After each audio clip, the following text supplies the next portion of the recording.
नमस्कार दोस्तों, इस वीडियो में आप सीबीएसई बोर्ड के द्वारा आयोजित की गई सीटेट दिसंबर 2021 के दिनांक 6 जनवरी 2022 शिफ्ट के पेपर के इंग्लिश पार्ट का कंप्लीट सॉल्यूशन देखने जा रहे हैं। सीबीएसई बोर्ड के द्वारा सीटेट दिसंबर 2021 में कुल 23 शिफ्टों में ऑनलाइन मोड में पेपर का आयोजन किया गया था, जिसमें से ये 16वें शिफ्ट का पेपर है। अगर आप सभी शिफ्टों के कंप्लीट पेपर सॉल्यूशन के साथ साथ सभी सब्जेक्ट्स के कंप्लीट पेडागोजी को डिटेल में पढ़ना और समझना चाहते हैं तो इस वीडियो के समाप्त होने के बाद से आप इस वीडियो का डिस्क्रिप्शन जरूर चेक करिएगा। और अगर आप चैनल पर पहली बार विजिट कर रहे हैं तो इसको सब्सक्राइब करते हुए बेल आइकन को जरूर प्रेस कर लीजिएगा सीटेट, यूपी टेट और सुपर टेट की बेहतरीन तरीके से तैयारी करने के संदर्भ में। चलिए दोस्तों, आज के इस महत्वपूर्ण सेशन को शुरू करते हैं। प्रश्न संख्या 121 से 128 तक दिए गए पैराग्राफ पर आधारित पूछा गया था। पैराग्राफ के प्रश्नों को सॉल्व करने की सबसे अच्छी विधि यह है कि सबसे पहले आप प्रश्नों पर एक बार नजर डाल लीजिए, उसके बाद जब आप पैराग्राफ को पढ़ेंगे तो तुरंत आपको उसका उत्तर क्लिक करेगा। और कई बार क्या होता है कि ऑनलाइन परीक्षा में हमारे पास समय नहीं बचता पैराग्राफ पढ़ने के लिए, तो अगर आप डायरेक्टली प्रश्नों को देखेंगे तो 2 से 3 प्रश्न आपको ऐसे मिल जाते हैं जो कि ग्रामर बेस होते हैं, जिसको सॉल्व करने के लिए आपको पैराग्राफ पढ़ने की आवश्यकता नहीं होती है। तो कम से कम वो 2 से 3 प्रश्नों को आप हैंडल कर पाएंगे बिना पैराग्राफ पढ़े ही, और आपका समय भी बचेगा। तो चलिए डायरेक्टली हम लोग प्रश्नों पर चलते हैं। यहाँ पर मैं बता दूं कि अगर मैं इस पूरे पैराग्राफ को हिंदी में ट्रांसलेट करने लगूँ तो काफ़ी लंबा वक्त आपका फालतू में व्यतीत हो जाएगा, इसलिए डायरेक्टली हम लोग प्रश्नों को देखेंगे और उसका उत्तर इस पैराग्राफ में ढूंढने की कोशिश करेंगे। चलिए, पहला प्रश्न पूछा गया है, which of the following is nearest in meaning to the word predicament. यानी कि ये बोला जा रहा है कि जो वर्ड दिया गया है प्रेडिक्टमेंट, इससे मिलता जुलता नियरेस्ट मीनिंग पूछा जा रहा है कि कौन सा मिलता जुलता अर्थ है। तो यहाँ पर पैराग्राफ में देख लेते हैं कि ये किस सेंस में प्रयोग किया गया है। आप यहाँ पर देख पा रहे पहले ही लाइन में इस वर्ड का यूज किया गया है, in the present predicament when we are not able to adjust ourselves to the new conditions which science has brought about, it is not easy to adopt the principle of non-violence, truth and understanding. यानी कि यहाँ पर प्रेडिक्टमेंट किस sense में आया हुआ है? दुविधा, क्योंकि यहाँ पर देखिए in the present predicament when we are not able to adjust our self, यानी कि आज के वर्तमान दुविधा में जब हम अपने आप को एडजस्ट नहीं कर पा रहे हैं नई परिस्थितियों में, तो यहाँ पर प्रेडिक्टमेंट का मतलब क्या है? दुविधा के सेंस में आया हुआ है। और इसी के सेंस में अगर चारों विकल्पों में आप देखें तो ऑप्शन नंबर 1 डिलेमा इसका बिल्कुल एप्रोप्रिएट आंसर होगा। ऑप्शन नंबर 1 सही जवाब हो जाएगा। अगला प्रश्न पूछा गया था, it is not easy to follow the principles of non violence and truth because. यानी कि ये बोला जा रहा है कि अहिंसा और सच्चाई का रास्ता फॉलो करना, इनके प्रिंसिपल को फॉलो करना कठिन क्यों है, आसान क्यों नहीं है, आपसे पूछा जा रहा है। चलिए पैराग्राफ में चलते हैं और इसका उत्तर ढूंढते हैं। आप यहाँ पर देख सकते हैं, it is the present predicament when we are not able to adjust ourself to the new conditions which science has brought about, it is not easy to adopt the principle of non violence, truth and understanding. यानी कि इसका मतलब ये हुआ कि वर्तमान स्थिति में जब हम विज्ञान द्वारा लाई गई नई परिस्थितियों में स्वयं को समायोजित करने में सक्षम नहीं है, अहिंसा, सत्य और समझ के सिद्धांतों को अपनाना आसान नहीं है। ठीक है, तो इसी को ध्यान में रख करके हम लोग उत्तर देंगे। चलिए फिर से हम लोग प्रश्नों पर चलते हैं। पूछा गया था कि इन सिद्धांतों को अपनाना आसान क्यों नहीं है, तो ऑप्शन नंबर 4 देखिए, इसका उत्तर मेंशन किया गया पैराग्राफ के अनुसार, there is the problem of adjustment between emerging new conditions which science has brought about. Option number 4 सही उत्तर हो जाएगा। अगला प्रश्न पूछा गया है, what according to the writer instills fear into our heart. यानी कि ये कहा जा रहा है कि राइटर, लेखक के अनुसार क्या चीज हमारे हृदय में भय पैदा करती है। यहां पर आप इसका उत्तर देख सकते हैं, while the obstinacy of the political leaders puts fear into our hearts. यहां पर देखिए ऑब्स्टिनेंसी का मतलब होता है जिद। जो पॉलिटिकल लीडर है उनके जिद ने लोगों के हार्ट में, लोगों के हृदय में डर पैदा किया है। दिए गए विकल्प में देखिए option number 3 obstinacy of our political leaders इसका सही जवाब होगा। अगला प्रश्न पूछा गया है, choose the correct antonym of the underline word from the given alternatives. यानी कि जो यहाँ पर एक वाक्य दिया गया है, इसमें जो अंडरलाइन शब्द है उसका एंटोनिम यानी कि विलोम शब्द आपसे पूछा जा रहा है। चलिए देख लेते हैं क्या कहा जा रहा है कि obstinacy of the political leaders puts fear into our hearts, इसका विलोम पूछा जा रहा है। ऑब्स्टिनेंसी का मतलब होता है जिद करना। जिद करना मतलब कि अपने ही बात पर अड़े रहना, उस सेंस में आया हुआ है, किसी की बात ना मानना, किसी की बात नहीं सुनना। तो इसका उल्टा क्या हो जाएगा? अनुपालन, यानी कि किसी की कही गई बातों का अनुपालन करना। ऑप्शन नंबर 4 देखिए, कंप्लायंस इसका सही जवाब हो जाएगा। कंप्लायंस का मतलब होता है अनुपालन करना। विकल्प नंबर 4 ऑब्स्टिनेंसी का विलोम शब्द है। अगला प्रश्न पूछा गया है, it is difficult to predict the world after 100 years from today because. यानी कि आज से 100 साल बाद की दुनिया को प्रिडिक्ट करना यानी अनुमान लगाना कठिन क्यों है? यहां पर आप इसका उत्तर देख सकते हैं, with the increase velocity of modern change we do not know what the world will be 100 years hence. यानी कि जो हमारे विचारों में लगातार परिवर्तन हो रहा है, जो लगातार मॉडर्न चेंजेज हो रहे हैं, उसकी वजह से अगले आने वाले 100 साल के बाद क्या होगा इसके बारे में प्रिडिक्ट करना यानी अनुमान लगाना मुश्किल है। दिए गए विकल्प में देखिए option number 4, our thoughts and perceptions are subjected to change, यानी कि हमारे विचार लगातार बदल रहे हैं, तो आने वाले 100 साल के बाद क्या होगा इसके बारे में अनुमान लगाना मुश्किल होगा। ऑप्शन नंबर 4 सही उत्तर है। अगला प्रश्न पूछा गया है, which of the following is not a characteristics of modern age, यानी कि जो अभी मॉडर्न एज चल रहा है इसका कौन सा एक गुण नहीं है दिए गए पैराग्राफ के अनुसार। तो पैराग्राफ आप पढ़ेंगे तो बेसिकली जो जो आपको मेंशन किया गया है वो तो पॉजिटिव होगा, उत्तर होगा, और चूंकि ये निगेटिव सेंस में पूछा गया तो जो पैराग्राफ में मेंशन नहीं है वही हमारा उत्तर होगा। तो ऑप्शन नंबर 4 देखिए, reviving of traditional familiar patterns, ये मेंशन नहीं किया गया था, इस वजह से यही हमारा सही जवाब हो जाएगा क्योंकि निगेटिव सेंस में पूछा गया। ऑप्शन नंबर 3 सही जवाब है। अगला प्रश्न पूछा गया, name the part of speech of the underlined word in the sentence, यानी कि यहाँ पर वाक्य दिया गया है, इसमें जो एक अंडरलाइन शब्द दिया गया है क्रिएटिव, ये कौन सा पार्ट ऑफ स्पीच है आपसे पूछा जा रहा है। तो ध्यान से देखिएगा, दिया गया है द क्रिएटिव फ्लेम। फ्लेम क्या है? ये एक नाउन है, किसी का नाम है, किसी भी चीज़ का नाम, किसी भी चीज़ का नाम जो होता है वो नाउन होता है। और जो क्रिएटिव है, ठीक है, यानी कि जो एक तरीके से क्रिएटिव का मतलब क्या हो गया, सृजनात्मक की बात की जा रही है। तो सृजनात्मक जो है ये किसका विशेषता बता रहा है? फ्लेम का। और फ्लेम क्या है? नाम है। नाम यानी कि नाउन हो गया। तो जो शब्द नाउन या फिर प्रोनाउन की विशेषता बताता है उसे हम लोग एडजेक्टिव बोलते हैं। ऑप्शन नंबर 1 देखिए, एडजेक्टिव इसका बिल्कुल सही जवाब हो जाएगा।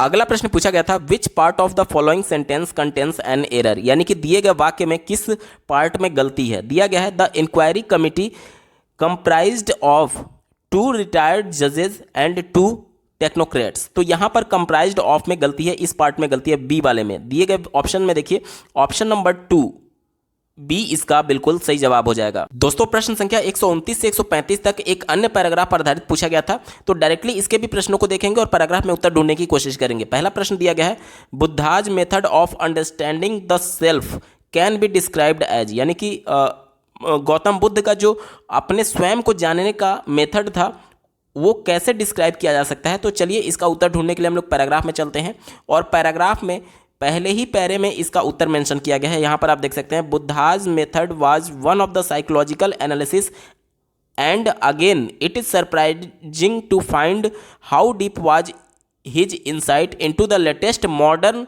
साइंसेज। ठीक है, तो ये इनका मेथड किस पर आधारित था? साइंस पर आधारित था। अब इसी को ध्यान में रख करके आपको उत्तर देना है। ऑप्शन नंबर 4 देखिए, साइंटिफिक मेथड था इनका, साइंस पर आधारित था। ऑप्शन नंबर 4 साइंटिफिक इसका सही जवाब होगा। अगला प्रश्न पूछा गया है, after the emergence of new scientific approaches the self came to be considered as, यानी कि नए वैज्ञानिक दृष्टिकोण के आने के बाद स्वयं को, मतलब कि सेल्फ को जानना किस रूप में माने जाने लगा।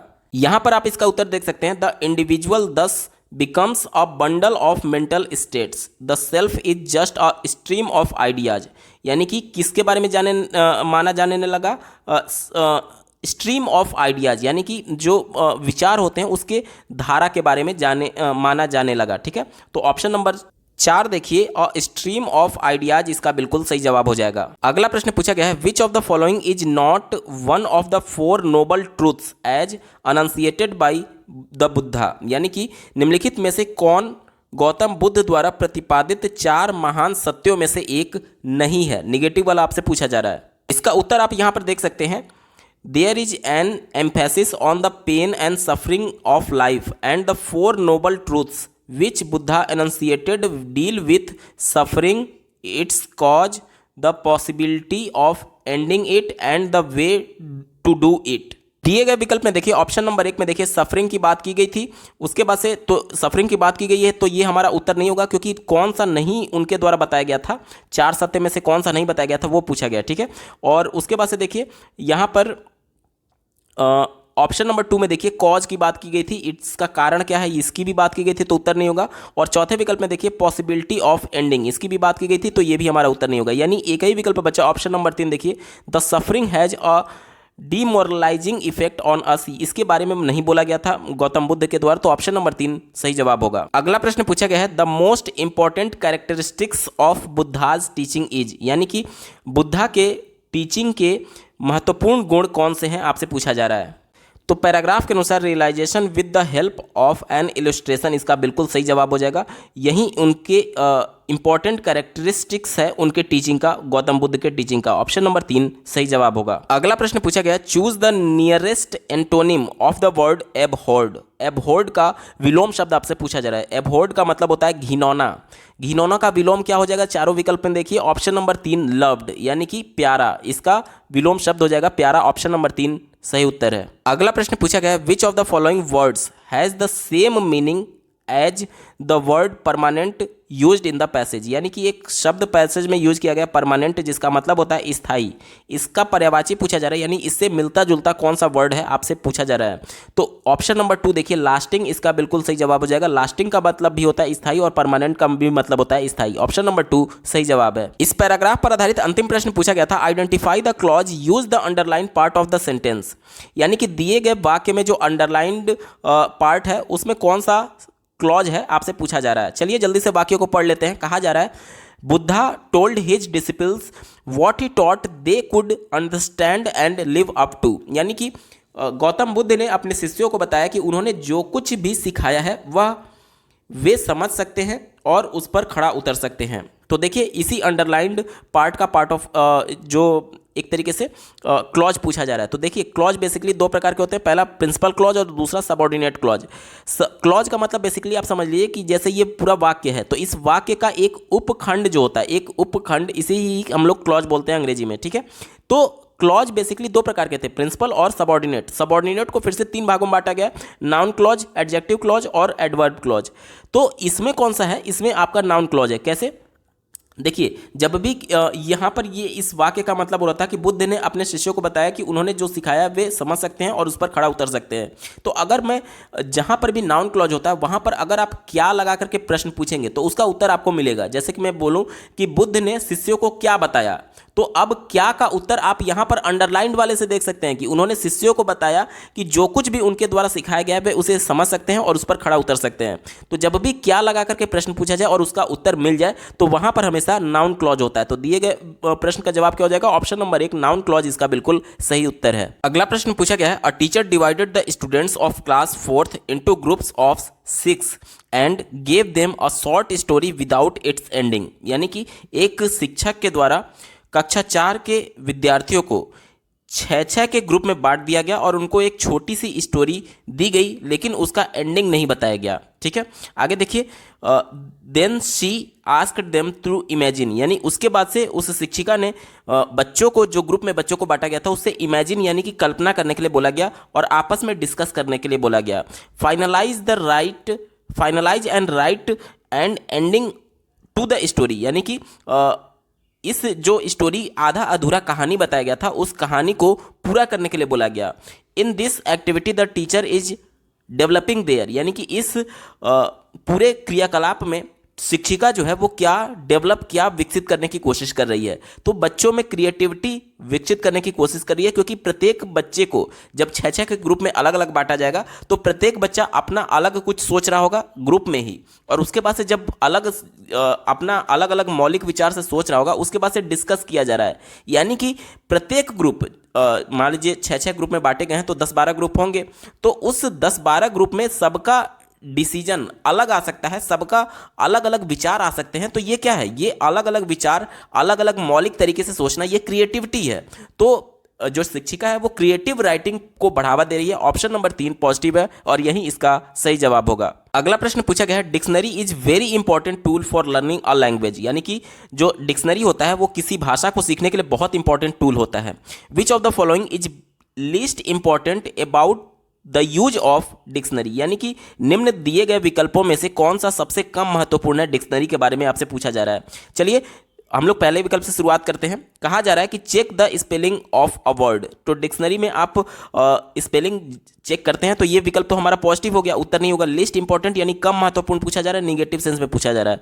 दूसरा देखिए, looking the meaning of word, यानी कि जो शब्द आप ढूंढ रहे थे उसका अर्थ के बारे में बोला जा रहा है, तो डिक्शनरी में तो आप अर्थ ही ढूंढते हैं, तो ये भी पॉजिटिव हो गया, हमारा उत्तर नहीं होगा। चौथा देखिए, check the part of speech of a word, यानी कि जो भी वर्ड आप सर्च करते हैं उसका उसमें लिखा रहता है कि ये नाउन है, प्रोनाउन है, वर्ब है, एडवर्ब है, क्या है, तो उसके पार्ट्स ऑफ स्पीच के बारे में भी मेंशन किया गया रहता है, तो ये भी हमारा उत्तर नहीं होगा क्योंकि पॉजिटिव सेंस में। एक ही विकल्प बचा ऑप्शन नंबर 3 देखिए, check the passive voice of word, यानी कि जो वर्ड है उसका पैसिव वॉइस क्या होगा, ये कम महत्वपूर्ण है, ये आप डिक्शनरी में नहीं देखते हैं, और यहीं आपसे पूछा गया था कि डिक्शनरी के संदर्भ में कौन सा कम महत्वपूर्ण है, तो passive voice of a word ये कम महत्वपूर्ण है, और इस वजह से यही हमारा सही जवाब हो जाएगा, विकल्प नंबर 3 सही उत्तर होगा। अगला प्रश्न पूछा गया था, cognitive learning theory does not focus on, यानी कि जो संज्ञानात्मक सीखना है वो मेनली किस पर फोकस नहीं करता है। ध्यान से समझिएगा, जो संज्ञानात्मक विकास के सबसे बड़े समर्थक थे वो जीन पियाजे और लेव वाइगोस्की थे। उनका ये मानना था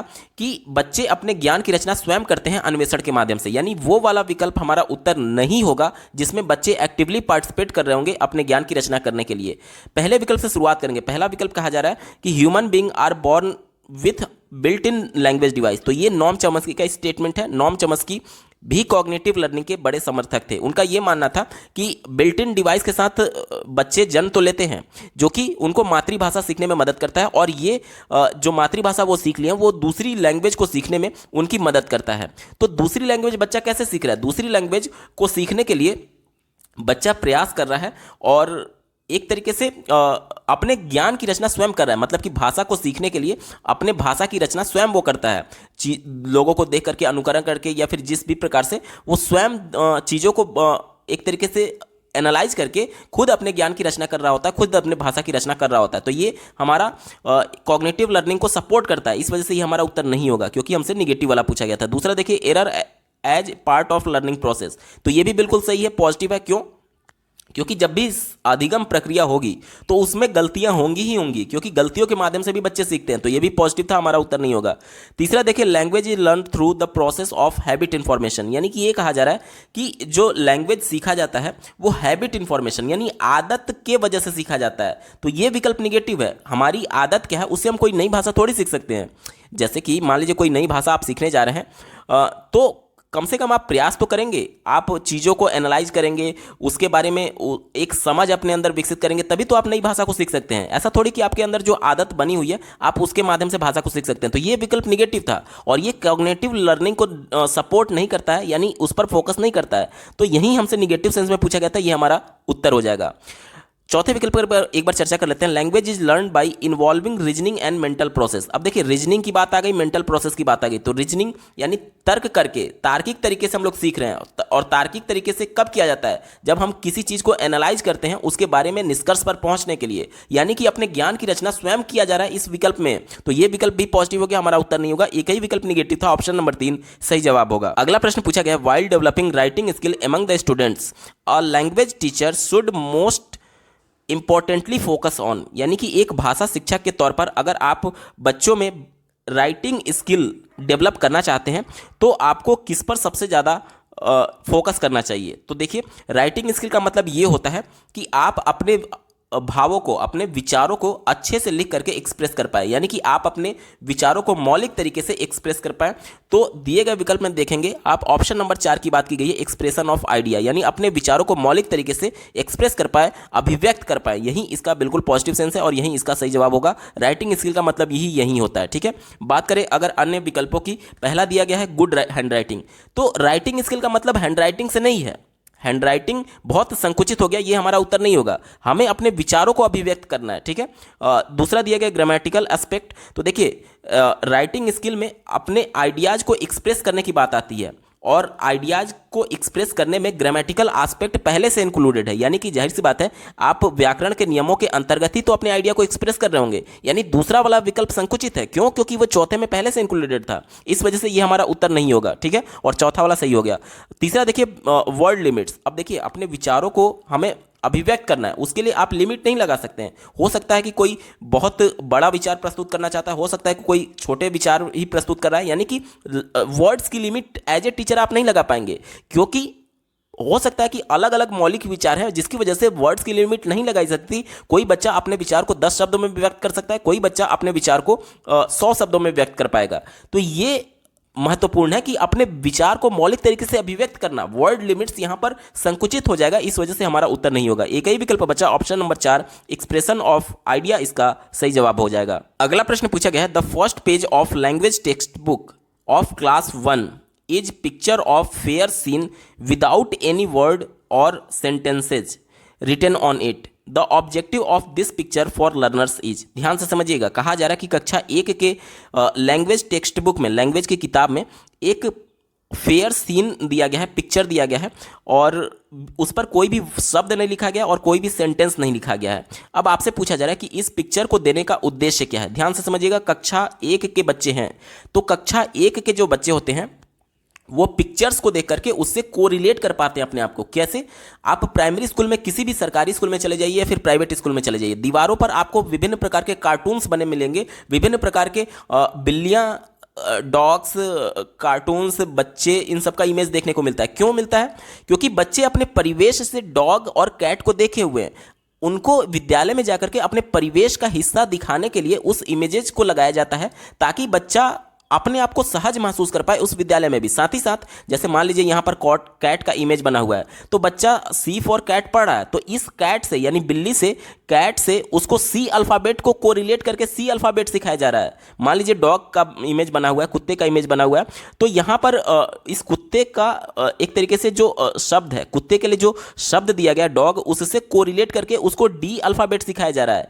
तो ये जो पिक्चर्स होते हैं वो बच्चे एनालाइज करते हैं और उन सब का विश्लेषण करके किसी ना किसी तरीके से अपने ज्ञान की रचना कर रहे होते हैं, पिक्टोरियल फॉर्म में दे करके। ठीक है, तो इसी को ध्यान में रख करके हमें उत्तर ढूंढना है। पहले विकल्प से शुरुआत करेंगे। कहा जा रहा है कि it's fun to look a picture, यानी कि ये कहा जा रहा है कि ये बच्चों को मजा आता है इसलिए केवल पिक्चर दिया गया है। ऐसा नहीं है, केवल मजा लेने के लिए पिक्चर नहीं है, हमारा उत्तर नहीं होगा। तीसरा देखिए, to give them opportunity to draw such pictures, यानी कि ये कहा जा रहा है कि उनको मौका दिया गया कि आप भी इस प्रकार के पिक्चर को ड्रॉ करिए। तो ध्यान से समझिएगा, ये लैंग्वेज की टेक्स्ट बुक है, यानी भाषा की कक्षा में, भाषा के पुस्तक में बात की गई है। अगर बच्चों को इस प्रकार के पिक्चर बनाने की बात की जाती तो उनके लिए ड्राइंग की क्लास अलग होती है, उनके लिए ड्राइंग की पुस्तक अलग है, उनके लिए ड्राइंग में ये सभी चीज़ें की जा सकती थी। लेकिन एक भाषा, एक लैंग्वेज के टेक्स्ट बुक में इस प्रकार की पिक्चर होना, कहीं से भी पिक्चर को ड्रा करने का सेंस नहीं बनता है। ये सिर्फ इसीलिए है कि बच्चे उस पिक्चर को एनालाइज करें और अपने अंडरस्टैंडिंग को बिल्ड करें। तो ये विकल्प निगेटिव हो गया, हमारा उत्तर नहीं होगा।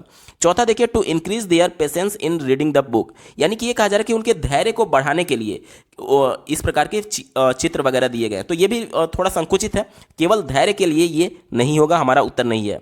ठीक है, एक ही विकल्प बचा ऑप्शन नंबर 2 देखिए, understand and analyse the picture, यानी कि उनकी समझ विकसित करने के लिए उस चित्र को विश्लेषण करके उस चित्र के द्वारा क्या कहा जा रहा है उसके बारे में समझने के लिए ये फिगर दिया गया है। ऑप्शन नंबर 2 पॉजिटिव है और यही इसका सही जवाब होगा। अगला प्रश्न दिया गया है, यहाँ पर देखिए एक स्टेटमेंट दिया गया है और एक रीजन दिया गया है। दोनों को पढ़ करके कौन सा विकल्प सही है हमें आपको बताना है। ठीक है, चलिए पहले स्टेटमेंट पढ़ते हैं। कहा जा रहा है कि a teacher must relate the structure to communicative function in the class, यानी कि जो लैंग्वेज का स्ट्रक्चर होता है उसको एक तरीके से कम्युनिकेटिव फंक्शन के तौर पर कक्षा में प्रस्तुत करना चाहिए, उससे रिलेट करना चाहिए, उससे जोड़ करके बताना चाहिए। तो ये बात तो बिल्कुल पॉजिटिव है, क्योंकि बच्चे कम्युनिकेशन जब कर रहे हैं तो उसमें जो एक तरीके से स्ट्रक्चर है, लैंग्वेज का स्ट्रक्चर है, उससे रिलेट करके ही बताया जा सकता है। ऐसा नहीं है कि बच्चे को ग्रामर अलग से बताया जाएगा।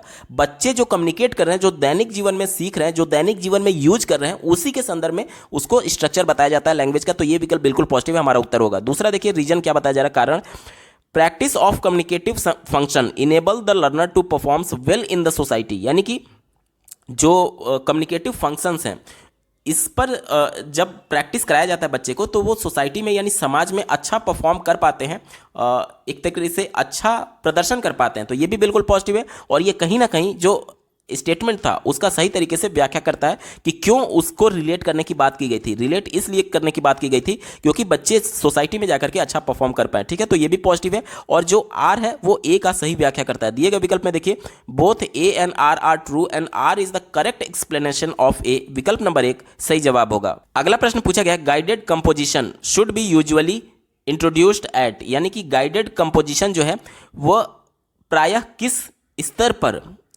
बच्चों को बताना चाहिए। तो ये देख लीजिए अर्ली स्टेज पर होता है। गाइडेड कंपोजिशन का मतलब कि बच्चों को हर चीज के लिए गाइड किया जा रहा है, कुछ भी नया लिखने के लिए उसको गाइड किया जा रहा है। तो ये अर्ली स्टेज में ही तो होगा यानी कि कक्षा 1 में जब बच्चा जा रहा होगा या फिर प्लेवे में जा रहा होगा, ये उसका अर्ली स्टेज है। तो इसी समय तो उसको गाइड किया जाएगा कि आप इस तरीके से बोलिए, इस तरीके से लिखिए, इस तरीके से चलिए, इस तरीके से करिए।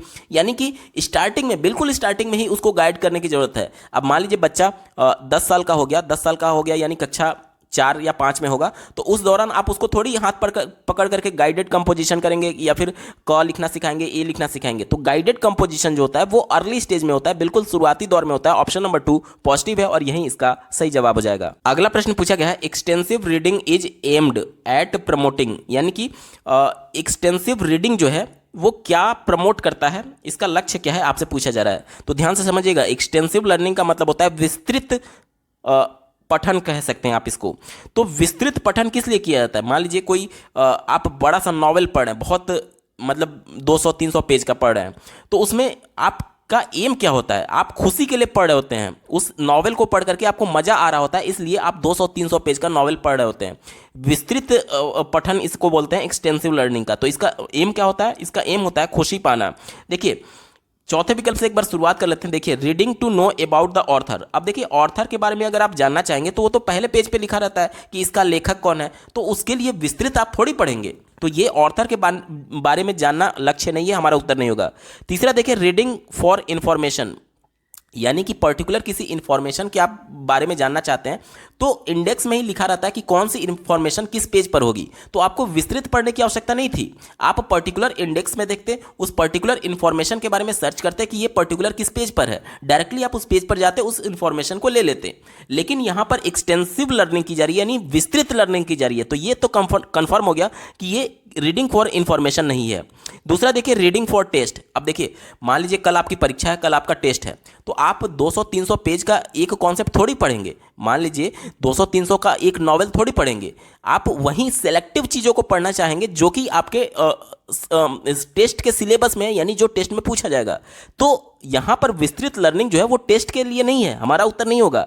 एक ही विकल्प बचा, option number 1 reading for pleasure, यानी कि 200-300 पेज का नॉवेल पढ़ने में आपको आनंद आ रहा था, तभी आप बंधे हुए थे उस नॉवेल को पढ़ने में। यानी कि ये किसके लिए होता है? प्लेजर के लिए होता है, खुशी के लिए होता है। ऑप्शन नंबर 1 पॉजिटिव है और यही इसका सही जवाब होगा। अगला प्रश्न पूछा गया था multilingualism as a strategy means, यानी कि आपसे पूछा जा रहा है कि मल्टीलिंगुअलिज्म के स्ट्रेटजी, एक स्ट्रेटजी के रूप में इसका मतलब क्या है। तो ध्यान से समझिएगा, मल्टीलिंगुअलिज्म को हिंदी में बहुभाषिकता कहते हैं। एनसीएफ 2005 इसको एक संसाधन के तौर पर देखता है।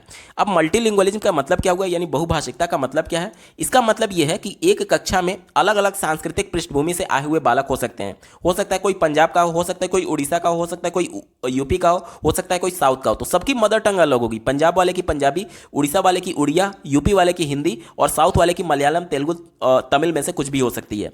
तो यहां पर सबकी मातृभाषा अलग है और राष्ट्रीय शिक्षा नीति 2020 ये कहता है कि बच्चों को प्राइमरी लेवल पर उनके मातृभाषा में पढ़ाया जाना चाहिए। यानी ये प्रैक्टिकली तो संभव नहीं है कि एज ए टीचर आप सभी लैंग्वेज को जाने, ठीक है।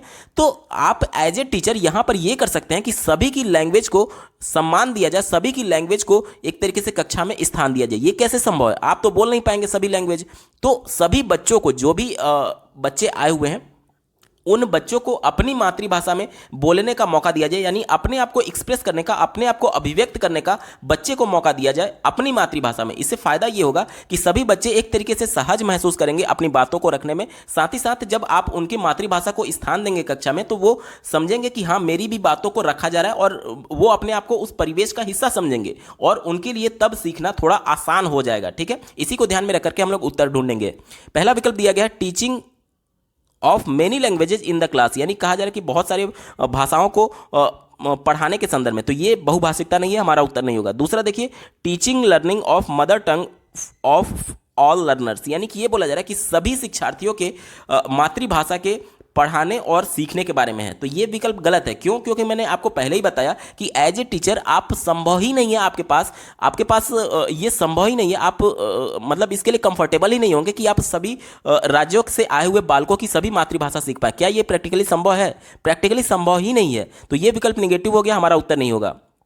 चौथा देखिए, enabling learners to learn foreign language, यानी कि ये कहा जा रहा है कि जो शिक्षार्थी हैं उनको विदेशी भाषा सीखने के बारे में कहा जा रहा है। तो ये विकल्प नेगेटिव हो गया, हमारा उत्तर नहीं होगा, क्योंकि बहुभाषिकता का मतलब ये होता है कि बच्चों को उनकी मातृभाषा में एक्सप्रेस करने का मौका दिया जाए। एक ही विकल्प बचा, ऑप्शन नंबर 3 देखिए क्या कहा जा रहा है, making use of the languages of learners, यानी कि जो शिक्षार्थी हैं उनकी भाषा क्या है। अब शिक्षार्थी की भाषा जाहिर सी बात है उनकी मातृभाषा होगी, तो उनके मातृभाषा को यूज करने का मौका दिया जाए। ऑप्शन नंबर 3 पॉजिटिव है और यही इसका सही जवाब होगा। अगला प्रश्न पूछा गया था, रीडिंग पेडागोजी एडवोकेट्स दैट, यानी कि जो पेडागोजी का मतलब होता है शिक्षण शास्त्र, यानी कि आपसे बोला जा रहा है कि शिक्षण शास्त्र पढ़ना इस बात की वकालत करता है कि, यानी कि किस बात की वकालत करता है, दिए गए विकल्प में से आपसे पूछा जा रहा है। देखिए शिक्षण शास्त्र का मतलब क्या होता है, शिक्षण शास्त्र का मतलब ये होता है कि आप उन विधियों का प्रयोग करें जिससे बच्चों को मीनिंग समझने में मदद मिले, बच्चे चीज़ों को आसानी से समझ पाएं। इसी को ध्यान में रख करके आपको उत्तर देना है। चौथा दिया गया है, reading is required to become a writer, यानी कि ये कहा जा रहा है कि लेखक बनने के लिए यह आवश्यक है। तो लेखक थोड़ी बनना है यहाँ, यानी कि यहाँ पे बोला जा रहा है पेडागोजी से संबंधित आपको उत्तर देना है, तो पेडागोजी राइटर से संबंधित थोड़ी है, ये संकुचित हो गया, हमारा उत्तर नहीं होगा। तीसरा देखिए, reading is encoding the idea of the text, यानी कि ये कहा जा रहा है कि जो विचार है उसको इनकोड करने की बात की जा रही है। ठीक है, इनकोड करने की बात की जा रही है, ये हमारा उत्तर नहीं होगा, संकुचित है।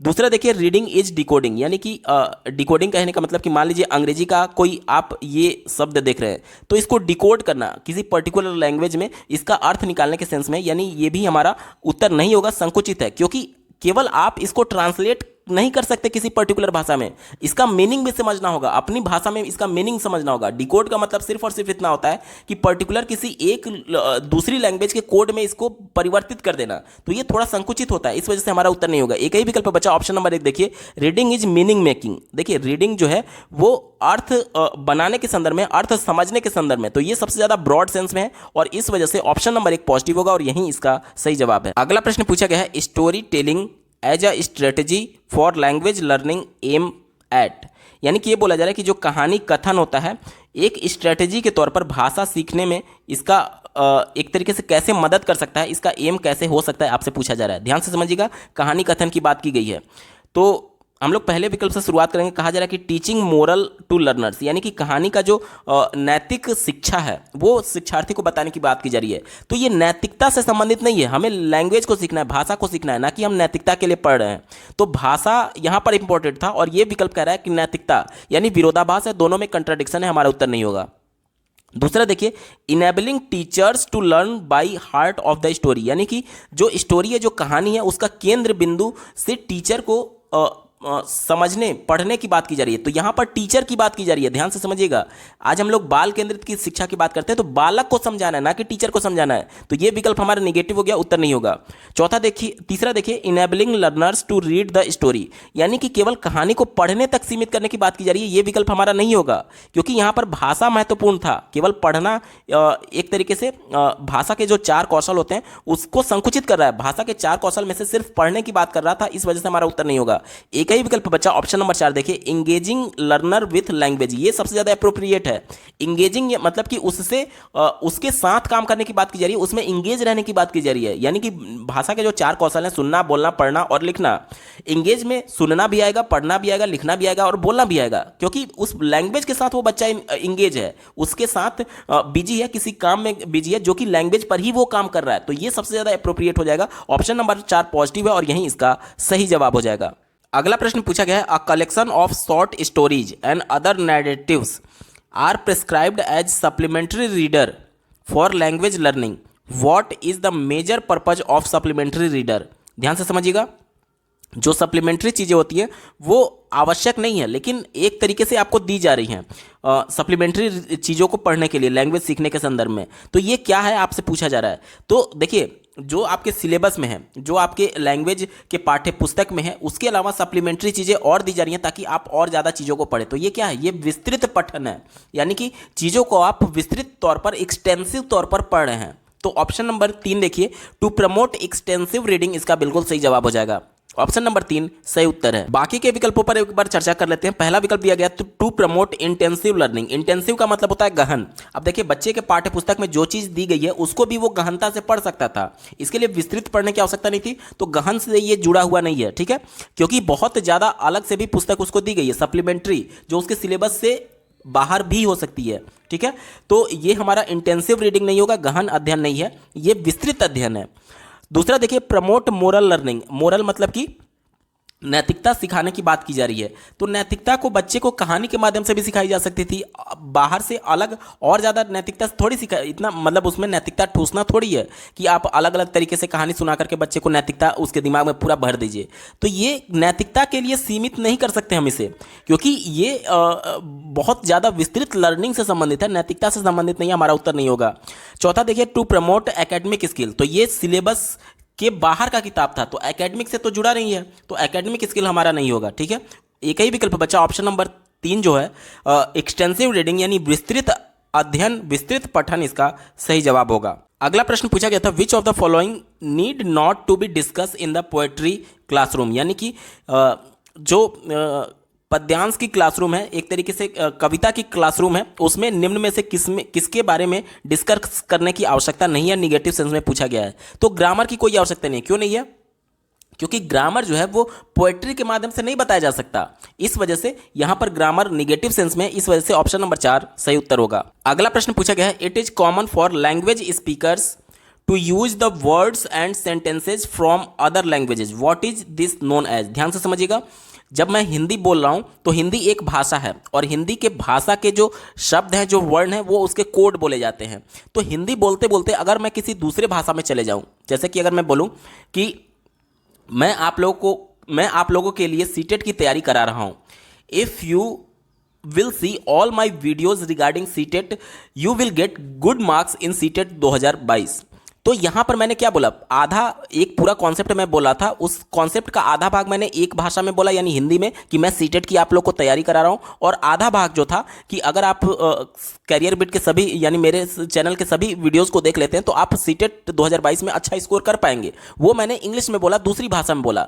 यानी कि ये क्या कर रहा हूं मैं, कोड्स का स्विच कर रहा हूं, कोड को स्विच कर रहा हूं, हिंदी से इंग्लिश में चला गया, और उसके बाद से अगर फिर से इंग्लिश बोलते बोलते मैं फिर से हिंदी पर आ जाऊं तो ये क्या हो रहा है, एक बार हिंदी एक बार इंग्लिश, एक बार हिंदी एक बार इंग्लिश, ये क्या हो रहा है, ये मिक्सिंग किया जा रहा है कोड्स का। कोड कुछ नहीं है, कोड आप ऐसे समझिए जैसे जो शब्द होते हैं, जो वर्ण होते हैं, जैसे कि मान लीजिए हिंदी भाषा की मैं बात करूं तो क, ये क्या है, ये कोड बोला जाएगा।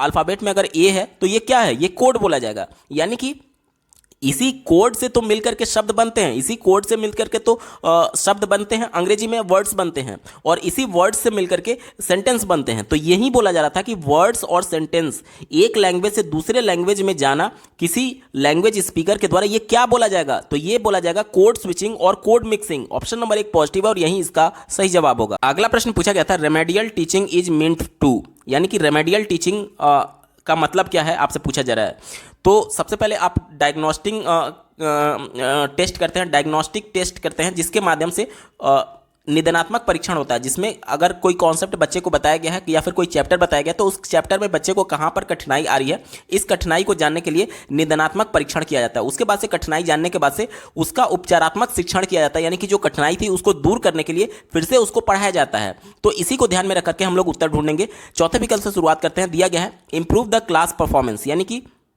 कक्षा की परफॉर्मेंस को बढ़ाने के संदर्भ में ये कहा जा रहा है।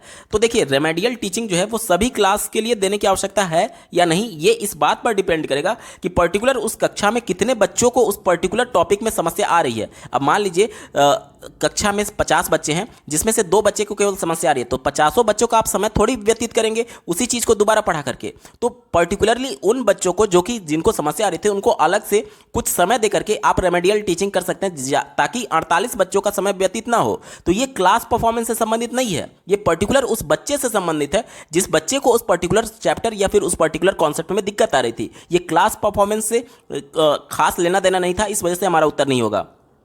तीसरा देखिए, improve the performance of the learners in the test. Test की बात की जा रही है, परीक्षा की केवल बात की जा रही है, यानी कि कहा जा रहा है कि परीक्षा में बच्चे अच्छा परफॉर्म कर पाए, उनके परफॉर्मेंस को इंप्रूव करने के करने का मतलब होता है रेमेडियल टीचिंग। तो ये विकल्प संकुचित है। देखिए, मेन एम ये है कि बच्चे को कॉन्सेप्ट समझाना है, बच्चे को संप्रत्यय के बारे में बताना है, ना कि परीक्षा में पास फेल करने की बात की जा रही है। ये संकुचित था, परीक्षा तक सीमित नहीं होना चाहिए, हमारा उत्तर नहीं है। पहला विकल्प देखिए, इंप्रूव द लर्नर्स लर्निंग, यानी कि जो शिक्षार्थी हैं उनके सीखने की प्रक्रिया को इम्प्रूव करने की बात की जा रही है।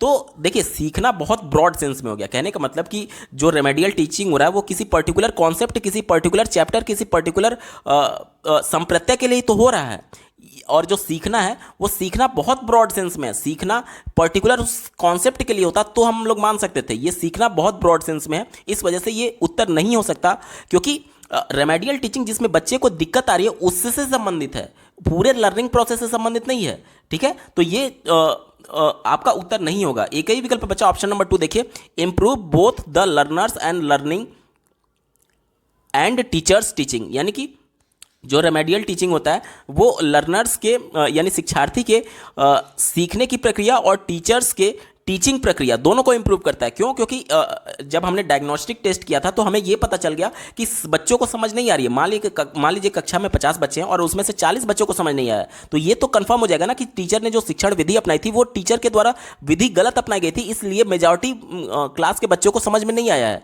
तो ये टीचर्स की टीचिंग को भी इंप्रूव करने में मदद करता है। ठीक है, ये सबसे ज़्यादा पॉजिटिव है और यही हमारा सही उत्तर होगा। विकल्प नंबर 2 सही जवाब होगा।